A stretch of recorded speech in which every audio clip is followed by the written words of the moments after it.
আসসালামু আলাইকুম। আমি ইকরামুল হাসান, ইকরামস এডু ওয়ার্ল্ডের পক্ষ থেকে সবাইকে ওয়েলকাম করছি। যে যেখান থেকে ভিডিওটি দেখছো আশা করছি সকলেই ভালো আছো। তোমাদের জন্য আমাদের আজকের টপিক ট্যাগ কোশ্চেন। তোমরা থাম্বনেলে ঠিকই দেখেছো যে মাত্র দুটি রুল শিখে নিলেই তোমাদের ট্যাগ কোশ্চেনে পাঁচে পাঁচ পাওয়া সম্ভব। সো কথা না বাড়িয়ে চলো শুরু করা যাক। ভিডিওতে তোমরা দেখছো রুলস ওয়ান। আজকে আমরা এই রুলস ওয়ান নিয়ে আলোচনা করব।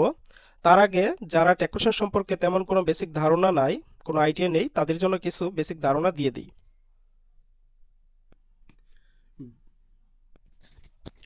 বেসিক ধারণা: ট্যাগ অর্থ জুড়ে দেওয়া, আর কোশ্চেন মানে প্রশ্ন। তার মানে কি দাঁড়ালো? ট্যাগ কোশ্চেন অর্থ প্রশ্ন জুড়ে দেওয়া। আমরা যখন কথা বলি, কথা বলার শেষে বিষয়টি আরো স্পষ্ট, শিওর কিংবা নিশ্চিত হওয়ার জন্য অন্যের কাছে প্রশ্ন জুড়ে দেই। আরো যদি গুছিয়ে বলা যায়, কথোপকথনের সময় স্টেটমেন্টের শেষে বক্তার কথাকে আরো স্পষ্ট করতে শ্রোতার স্বীকৃতি বা সমর্থন চেয়ে যে সংক্ষিপ্ত প্রশ্ন জুড়ে দেওয়া হয় তাকে ট্যাগ কোশ্চেন বলে। চলো এখন আমরা একটা এক্সাম্পল দ্বারা শিখি। He can make a cup of tea, can't he? সে এক কাপ চা বানাতে পারে, পারে নাকি বা পারে কিনা? এটি হচ্ছে ট্যাগ কোশ্চেন। এখানে he can make a cup of টিটা হচ্ছে আমাদের একটি স্টেটমেন্ট বা একটি সেন্টেন্স, আর এই যে আন্ডারলাইনে দেখছো এটি হচ্ছে ট্যাগ কোশ্চেন। তার মানে ট্যাগ কোশ্চেন দু ধরনের হতে পারে। একটি হচ্ছে যে নেগেটিভ ট্যাগ, আর একটি হচ্ছে অ্যাফার্মেটিভ ট্যাগ। এই স্টেটমেন্টটি যখন অ্যাফার্মেটিভ সেন্টেন্সে থাকবে বা স্টেটমেন্টটি যখন হাবোধক বুঝাবে, তখন আমরা ট্যাগটি অবশ্যই নাবোধক করব। আর যখন আমাদের স্টেটমেন্টটি নাবোধক থাকবে, তখন আমরা ট্যাগ কোশ্চেনটি অবশ্যই, মানে আমরা ট্যাগটি অবশ্যই অ্যাফার্মেটিভ করব। তার মানে হচ্ছে নেগেটিভ স্টেটমেন্ট থাকলে অ্যাফার্মেটিভ ট্যাগ হবে, আর যদি অ্যাফার্মেটিভ স্টেটমেন্ট থাকে তাহলে নেগেটিভ ট্যাগ হবে। ট্যাগ কোশ্চেন করার জন্য অবশ্যই অক্সিলারি ভার্ব জানা মাস্ট বি দরকার। কারণ অক্সিলারি ভার্ব সম্পর্কে যদি কোনো আইডিয়া না থাকে তাহলে ট্যাগ কোশ্চেন করা যাবে না। সো আমরা এক নজরে অক্সিলারি ভার্বগুলো একটু দেখে নিই।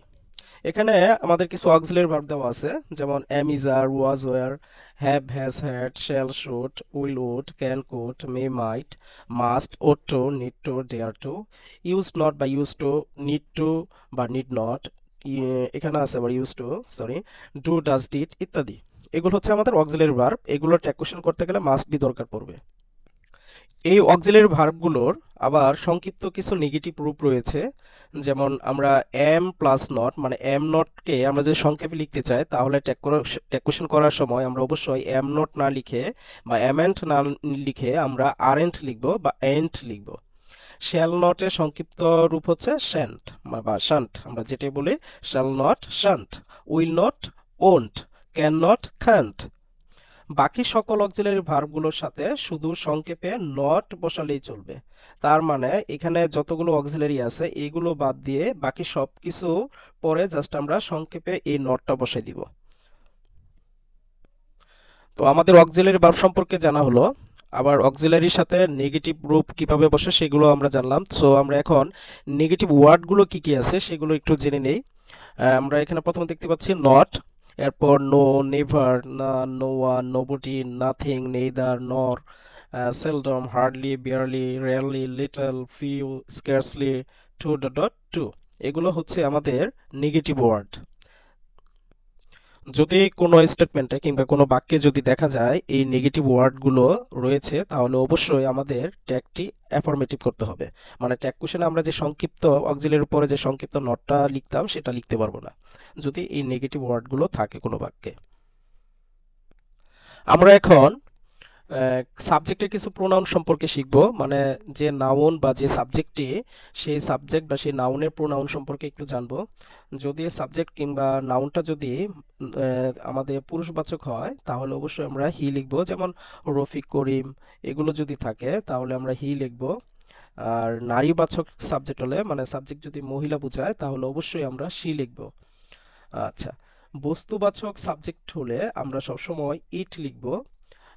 ওয়ান বা এভরি কিংবা বডিযুক্ত ওয়ার্ড থাকলে তাহলে আমরা দিয়ে লিখব। যেমন ওয়ান যুক্ত যদি সাবজেক্টের কথা বলি, যেমন আছে এভরি ওয়ান বা আমাদের নো ওয়ান। এভরি যুক্ত ওয়ার্ডের কথা যদি বলি সাবজেক্ট হিসেবে থাকে, যেমন এভরিবডি, এভরি ওয়ান। কিংবা বডি যুক্ত কিছু ওয়ার্ড আছে যেগুলো সাবজেক্ট হিসেবে বসে, যেমন সামবডি, এভরিবডি, নোবডি। এগুলো যদি সাবজেক্ট হিসেবে এই ওয়ার্ডগুলো থাকে তাহলে অবশ্যই আমরা সাবজেক্টের প্রোনাউন হিসেবে দি লিখব। যদি থিং যুক্ত ওয়ার্ড সাবজেক্ট হিসেবে থাকে তাহলে অবশ্যই ইট লিখব। থিং যুক্ত ওয়ার্ড যেমন নাথিং, এনিথিং, সামথিং, এভরিথিং এগুলো যদি থাকে সাবজেক্ট হিসেবে অবশ্যই ইট হবে। দিস বা দ্যাট থাকলে অবশ্যই ইট লিখবো, বা দিস থাকলে দিসও লেখা যাবে, বা দ্যাট থাকলে দ্যাটও লেখা যাবে, তবে ইট লেখাটাই ভালো। একটি বা একজনের বেশি বোঝালে আমরা দিয়ে লিখবো, সেটা ব্যক্তি বোঝাক আর বস্তু বোঝাক যেটাই বোঝাক, একজনের বেশি কিংবা একটির বেশি তার মানে একাধিক বোঝালে অবশ্যই আমরা দিয়ে লিখবো। আর্থ, মুন কিংবা দেশের নাম যদি বোঝায় তাহলে অবশ্যই আমরা সি লিখবো। আমাদের বেসিক ধারণা যা দেওয়ার হয়ে গেছে, এখন আমরা রুল ওয়ানে চলে যাই। রুল ওয়ানে আমরা দেখতে পাচ্ছি বাক্যে অক্সিলারি ভার্ব থাকলে ট্যাগ করার নিয়মটি হচ্ছে অক্সিলারি, এরপর হচ্ছে সংক্ষেপে নট, এই নটটা অবশ্যই অক্সিলারি ভার্বের সাথে মানে লাগিয়ে দিতে হবে। এরপর হচ্ছে সাবজেক্টের প্রোনাউন লিখতে হবে। আচ্ছা, এখানে একটু বিষয়টা জানা দরকার যে আমাদের সাবজেক্ট সবসময় কিন্তু অবশ্যই যখন লিখবো তখন অবশ্যই প্রোনাউন লিখতে হবে। আমি এর আগে বেসিক ধারণাতে আমি এটা দিয়ে বলে দিয়েছি। আমরা এখানে একটা এক্সাম্পল দ্বারা শিখি। He is a liar. এখানে দেখতে পাচ্ছি আমাদের বাক্যে একটি অক্সিলারি ভার্ব আছে, সেটি হচ্ছে ইজ। আচ্ছা, তার মানে বাক্যে অক্সিলারি ভার্ব থাকলে নিয়মটা কি, শুরুতে আমরা অক্সিলারি ভার্বটা লিখব, এই যে ইজ এখানে লিখলাম, এরপর হচ্ছে সংক্ষেপে নট। এই নটটা আমি বক্সের ভিতরে দেওয়ার একটা রহস্য আছে, সেটা হচ্ছে যদি বাক্যে অক্সিলারি ভার্বটা যদি বাক্যে কোনো নট থাকে বা নট জাতীয় ওয়ার্ড থাকে তাহলে এখানে নটটা হবে না। আমি এর আগেও বলেছি যদি বাক্যটা অ্যাফার্মেটিভে হয় তাহলে ট্যাগ অবশ্যই নেগেটিভ হবে, আর যদি বাক্যটা নেগেটিভ হয় তাহলে অবশ্যই ট্যাগটা অ্যাফার্মেটিভ হবে। আচ্ছা, এটা হচ্ছে মূল কথা। এরপরে আমাদের সাবজেক্ট নিতে হবে, সাবজেক্টের অবশ্যই প্রোনাউনটা নিতে হবে। সাবজেক্ট এখানে হি আছে, হি অবশ্যই একটি প্রোনাউনে আছে এখানে, তার মানে হি এর হি হবে। এরপরে প্রশ্নবোধক চিহ্নটা দিয়ে দিব আমরা। আরেকটি এক্সাম্পল এখানে, he is not a liar. He is not a liar, এই বাক্যে আমরা দেখতে পাচ্ছি অক্সিলারি ইজ, এই ইজ, এরপর হচ্ছে নট, আমরা কিন্তু এখানে একটা নট দেখতে পাচ্ছি, তার মানে বাক্যটা হচ্ছে নেগেটিভে আছে, তার মানে আমাদের ট্যাগটা অবশ্যই অ্যাফার্মেটিভ করতে হবে। তার মানে আমরা এই অক্সিলারির সাথে যে নটটা লিখতাম এটা এখন আর লিখতে পারবো না নটটা, তার মানে সাবজেক্টের প্রোনাউনটা লিখে দিলে হয়ে যাবে। এরপরে হচ্ছে আমাদের সাবজেক্ট হচ্ছে এখানে হি, হি এর হি লিখবো আমরা কারণ হি একটা প্রোনাউন। এরপর আমরা প্রশ্নবোধক চিহ্নটা দিয়ে দিব। কিন্তু একটু এখানে বলে রাখা ভালো, সব স্টেটমেন্ট বা সব বাক্যই তো দেখা গেছে অক্সিলারি ভার্বে থাকবে না। যখন অক্সিলারি ভার্বে থাকবে না তখন আমাদের কি করা উচিত, তার মানে এখানে লেখা আছে যে বাক্যে অক্সিলারি ভার্ব না থাকলে দেখতে হবে বাক্যের ভার্বটি কোন টেন্সে কিংবা কোন ফর্মে আছে। আমরা জানি ভার্বের কয়েকটি ফর্ম আছে, যেমন ভার্ব ওয়ান বলি, ভার্ব ওয়ানকে ভার্বে প্রেজেন্ট ফর্ম বলি কিংবা ভার্বে ডু ফর্ম বলি, আবার ভার্বের পাস্ট ফর্ম আছে যেটাকে আমরা ভার্ব টু বলি বা ভার্বের ডিড ফর্ম বলি, যে যেভাবে বলি না কেন, তার মানে ভার্বটা অবশ্যই আমাদের আইডেন্টিফাই করতে হবে যেটা কোন টেন্সে কিংবা কোন ফর্মে রয়েছে, ভার্ব ওয়ানে আছে নাকি ভার্ব টুতে আছে। যদি বাক্যে ভার্ব ওয়ান থাকে তাহলে কি করব, বাক্যে ভার্ব ওয়ান থাকলে অবশ্যই ডু অথবা ডাজ হবে, তার সাথে আমরা সংক্ষেপে নট লিখবো, এরপরে সাবজেক্ট লিখব। যেমন she wants to be a doctor, এইখানে একটি স্টেটমেন্ট দেওয়া আছে, এই স্টেটমেন্টটি অবশ্যই অ্যাফার্মেটিভ সেন্টেন্সে দেখতে পাচ্ছি, তার মানে ট্যাগ অবশ্যই নেগেটিভ হবে। তার মানে আগে আইডেন্টিফাই করতে হবে যে বাক্যে অক্সিলারি ভার্ব আছে নাকি নাই। আমরা দেখতে পাচ্ছি এই বাক্যে কোনো অক্সিলারি ভার্ব নাই, তার মানে আমাদেরকে এখন খুঁজে বের করতে হবে ভার্বটা। আমরা জানি সাবজেক্টের পরে ভার্ব থাকে, তার মানে শি এর পর ওয়ান্টস আছে, এটা হচ্ছে ভার্ব কারণ শিটা এখানে সাবজেক্ট রূপে আছে।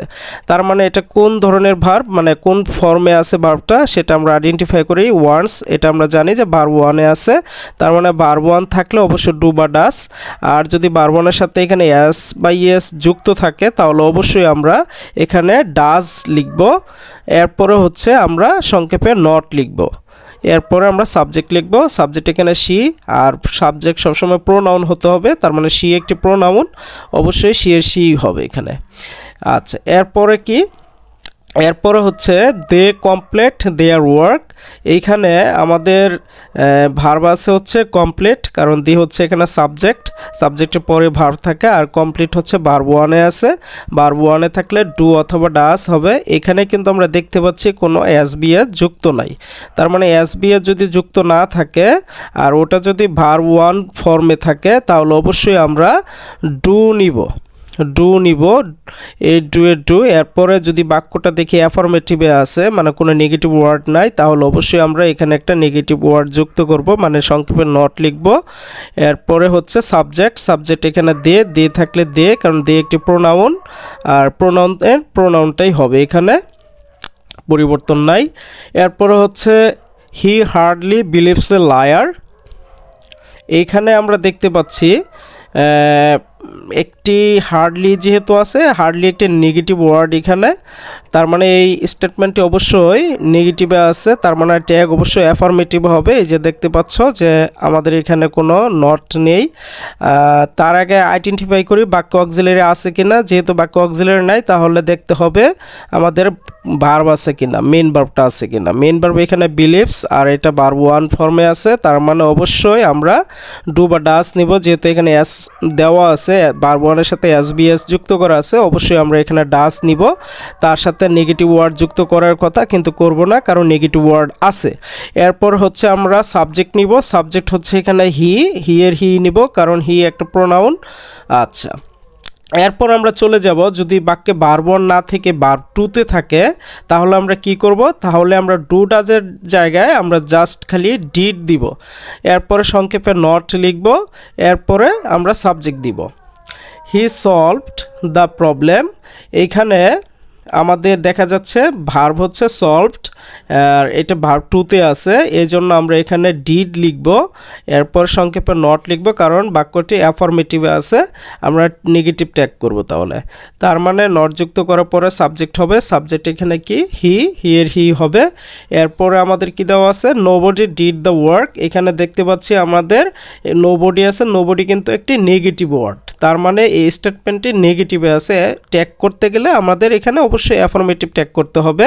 তো আমরা দেখি ভার্ব কি আছে এখানে, আমরা দেখতে পাচ্ছি এখানে অক্সিলারি ভার্বও যদি আমরা বলি, আমরা জানি যে ডু ডাজ ডিডও একটা অক্সিলারি ভার্ব, আমরা সেটাও ধরতে পারি, আবার যদি আমরা বলি যে ডিড একটি মেইন ভার্ব সেটাও ধরতে পারি। এখানে আমরা মেইন ভার্ব হিসেবে যদি ধরে নেই তাহলে ডিড হচ্ছে ভার্ব টু, ভার্ব টু থাকলে অবশ্যই আমরা কি করব, ডিড লিখব, এখানে ডিড লেখা আছে। আচ্ছা, ডিড লিখলাম, এরপরে সংক্ষেপে নট যোগ করব, কিন্তু যেহেতু বাক্যটা নেগেটিভে আছে, নেগেটিভ ওয়ার্ড আছে, এই জন্য আমরা এখানে নট যুক্ত করব না।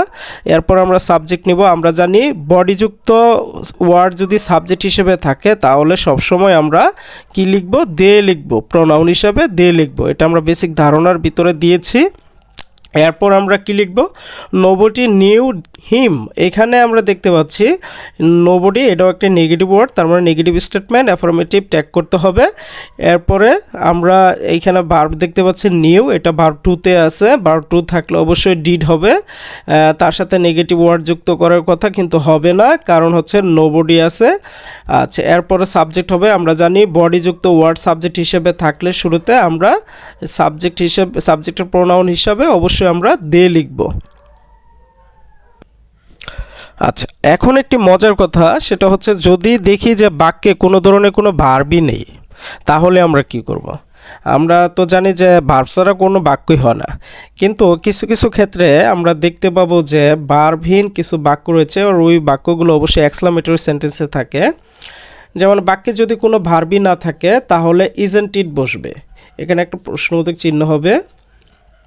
আচ্ছা, এই ধরনের বাক্যগুলো এক্সক্লামেটরি সেন্টেন্সের ভিতরে থাকে। আচ্ছা, হোয়াট এ পিটি, এই সেন্টেন্সের ভিতরে আমরা দেখতে পাচ্ছি কোনো ভার্ব নেই। কীভাবে বুঝলাম, হোয়াট তো কোনো ভার্বই না, এরপর হচ্ছে এ একটি আর্টিকেল, আর আমরা জানি আর্টিকেলের পরে কোনো ভার্ব থাকে না, অতএব এই বাক্যে কোনো ভার্ব নেই, অতএব আমাদের কি হবে, ইজন্ট ইট হবে, একদম মুখস্থ, ইজন্ট ইট হবে। এরপরে হাউ ফানি, এই বাক্যেও কোনো ভার্ব নেই, তার মানে আমাদের এটাও কি হবে, ইজন্ট ইট হবে। আর একটু ধারণা দিয়ে দেই, এখানে বাক্যে বারবান থাকলে যে রুলসটা হবে সেখানে আমরা দেখতে পাচ্ছি ডু বা ডাস। অনেকে এটা গুলিয়ে ফেলে যে কখন ডু নিব আর কখন ডাজ নিব। আমরা এখানে বলেছি যে যদি বারবানের সাথে এসবিএস থাকে তাহলে ডাজ নিব, আর যদি বারবানের সাথে এসবিএস না থাকে তাহলে ডু নিব। এটা ঠিক আছে, বাট কিছু কিছু ক্ষেত্রে দেখা গেছে অনেক সময় আবার ডাজ হবে না এসবিএস থাকা সত্ত্বেও। তখন আমাদের সবসময় মানে দেখতে হবে যে সাবজেক্ট এখানে আমরা কি লিখি। এই জন্য একটু ক্লিয়ার মানে ভাবে একটু বোঝা উচিত যে আমাদের যখন দেখব এখানে সাবজেক্টটা যখন আমরা প্লুরাল হবে আমাদের, তখন কিন্তু আমরা ডাজ নিতে পারবো না। সাবজেক্ট যখন থার্ড পারসন সিঙ্গুলার হবে এখানে অবশ্যই তখনই শুধু আমরা ডাজ নিব। থার্ড পারসন সিঙ্গুলার বলতে এখানে বোঝানো হয়েছে হি শি ইট, এগুলো হি শি ইট। তার মানে সাবজেক্ট যদি হি শি ইট হয় তাহলে আমরা ডাজ নিব, বাকি সকল ক্ষেত্রে আমরা ডু নিব। এই ছিল রুলস 1 থেকে ট্যাগ কোশ্চেন সম্পর্কে পার্ট 1 এর আজকের আলোচনা। পার্ট 2 তে রুলস 2 নিয়ে ট্যাগ কোশ্চেন সম্পর্কে পরবর্তী আরেকটি ভিডিও দিব। ততক্ষণ পর্যন্ত তোমরা সকলে ভালো থাকো, সুস্থ থাকো। আর হ্যাঁ, ভিডিওটি ভালো লাগলে বা তোমাদের কোনো উপকারে আসলে চ্যানেলটি অবশ্যই সাবস্ক্রাইব করে রেখো। আজ এ পর্যন্তই, আল্লাহ হাফেজ।